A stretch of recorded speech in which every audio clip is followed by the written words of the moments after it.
G'day. As this is posted on HBOT Australia, my name's Brad Houston, for those that don't know. I'm the creator of the HBOT Australia page. It's a personal blog on hyperbaric oxygen therapy and my personal experience with it in dealing with my terminal condition of repetitive brain trauma, which has resulted in motor system atrophy, Parkinsonism, and a host of other issues, which you can see all the conditions and that. So just an update on what's been happening in regards to Department of Veteran Affairs and treatment and things like that. At present, Laura and I are in Melbourne. We're down for treatment. We were doing maintenance treatment of week on, week off, whilst we were in discussions, fighting Department of Veteran Affairs over treatment and trying to get my care 24/7 care sorted out. I would say failed for the last 18 months. But whilst in Melbourne, COVID kicked off. We're here when COVID was here for the first time, and now we're here again. So it means we're stuck here at the moment because of the 14 days isolation rule in New South Wales. And when I'm home, until there's a chamber in Wagga, I'm week on, week off. So going back home for ISO, I'm only be there for a week, and then we'll have to come back and being in ISO, can't see the children because then they're up in isolation, and they can't go to school and sport and all that sort of stuff. So it's we're here for at least 6 weeks to 2 months. So for 5 weeks at this stage at the moment, around that, 4 or 5. Ever since we started treatment back at the end of September, so it's about 10 months. Probably been home for about 3.5 months, broken up, if that, out of all of it. So we're struggling. We're both really struggling at the moment with the children and not being there for the kids and that. But anyway, that's as soon as we get a chamber in Wagga, I can go home. Right, so Department of Veteran Affairs, at the moment, it is now very legal, political, so not into too much details. The Department of Veteran Affairs have intentionally, criminally, neglectfully breached legislation with intent, utilised third parties to disrupt and purposely deny treatment, and try to close down other businesses, which would then therefore affect my treatment and stop that.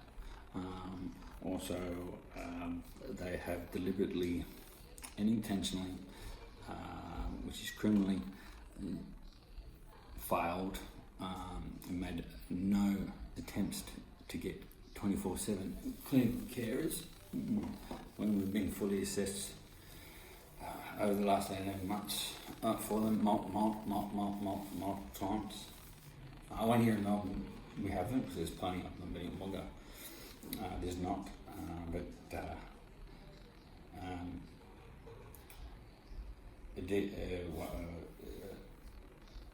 But DVA now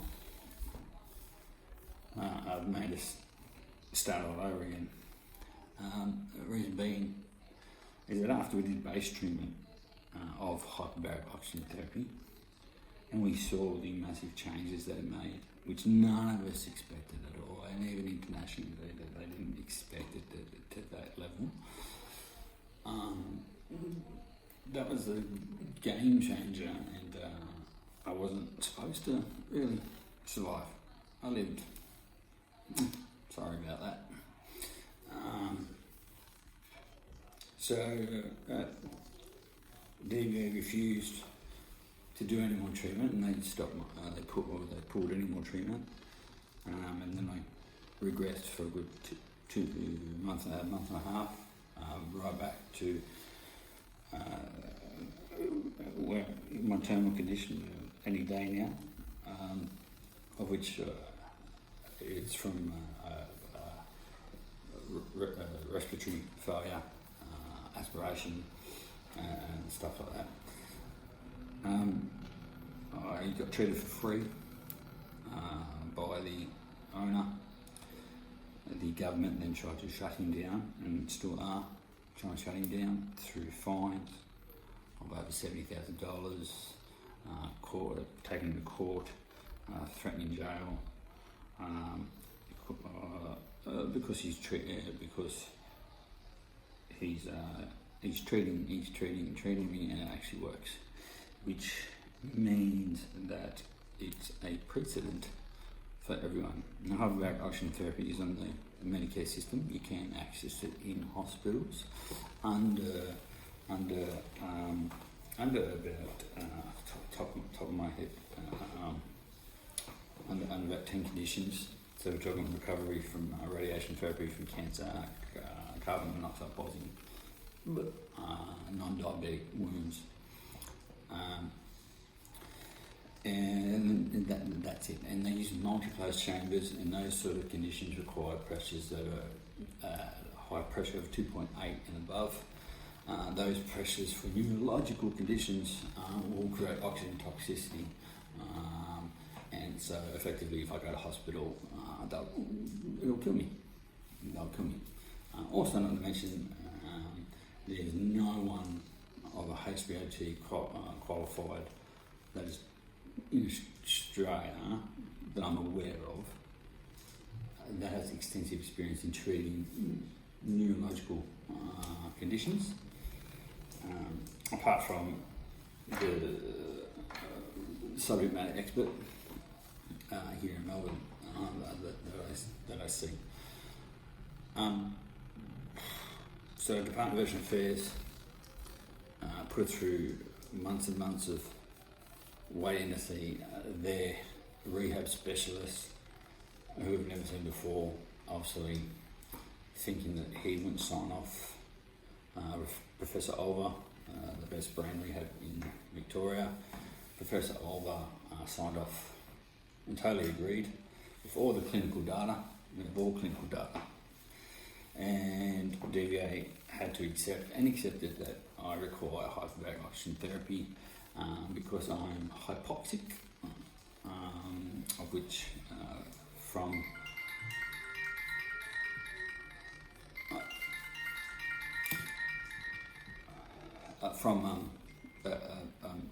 all my injuries.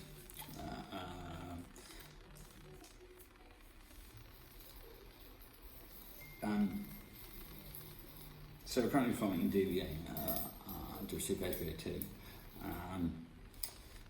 Also at the same time, because I survived, DVA then illegally stopped all entitlements to carers and attendants and dropped me from the community nursing program, of which was done on purpose, so that it would put more pressure on Laura and my family to provide 24/7 care, which is a lot clinical, a lot to ask of your wife. So we're currently dealing with that. We still have no carers if we are in Walker. We do have carers here in Melbourne, whilst we're here in Melbourne. So, in a nutshell, at the moment, we're fighting. It's been clinically proven and accepted by the Department of Veterans Affairs that I require hyperbaric oxygen therapy. It works. It works for my conditions. No one can say for how long. 6 months, 12 months, 10 years, 20 years. No one knows because no one's seen like this. Bear in mind, we're not talking just TBI. We're talking all the symptomology in all of my conditions. So have a look at them. You know, so it's not just about TBI. The government, whilst they've admitted, and I'm gold card TBI. So for those that don't know, I'm not fighting. I'm not trying to get claims accepted, and I've done all of that. I'm under the VA. I'm full gold card TBI. This is terminal, and this is treatment, and this is basic works compensation, and they're not doing it, even after it's been proven and researched by the Department of Veterans Affairs and accepted. They are now not doing it. Also at the same time, they are trying to. They will not accept any reports from any of my specialists.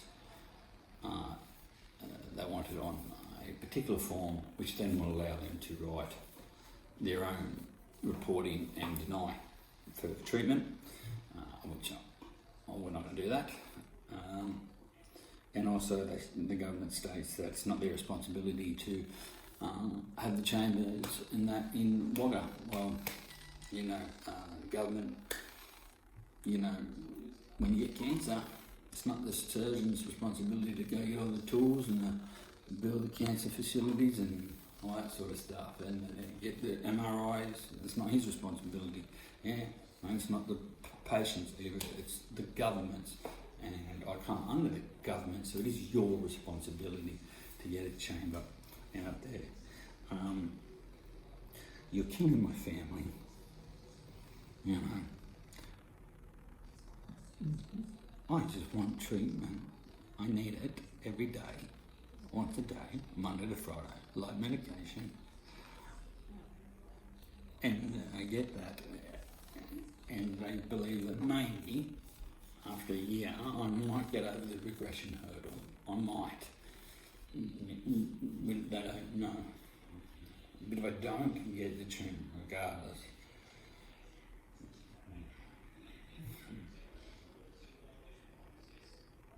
well, we don't need to go there. I don't know how many times I can go to death than life and death than life. Yeah. So we have lawyers, we have good lawyers. I also have Jackie Lambie is my representative. She's awesome. I have great support. All I ask everyone is that you please share the HBOT page. You know, get the exposure out there because this affects everyone. It's not just veterans or emergency services. This is about everyone. It is not the be-all end-all treatment, but it is a major treatment. It's game-changing treatment that when used in conjunction can treat over 70 different conditions. It is taking a terminal patient and it is turning him around. Yeah. So, any questions at all on HBOT for veterans, cities, anything like that, by all means hit me up. I'm not a doctor, okay, I'm just a person that's received it. You know, I'll give you my own experiences and direct you to publications that are easily out there in PubMed, which you can take to your doctors and discuss. But yeah, hopefully in 2 months they might sort out COVID crap and I can go home, but I can only go home when there's a chamber. And maybe me and Laura might get to be a family and for children. And also help others while we're at it. Thank you very much for all your support.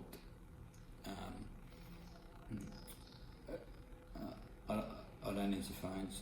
By all means, shoot emails. I'm not the quickest, but I will get there. Thanks again, guys. Cheers.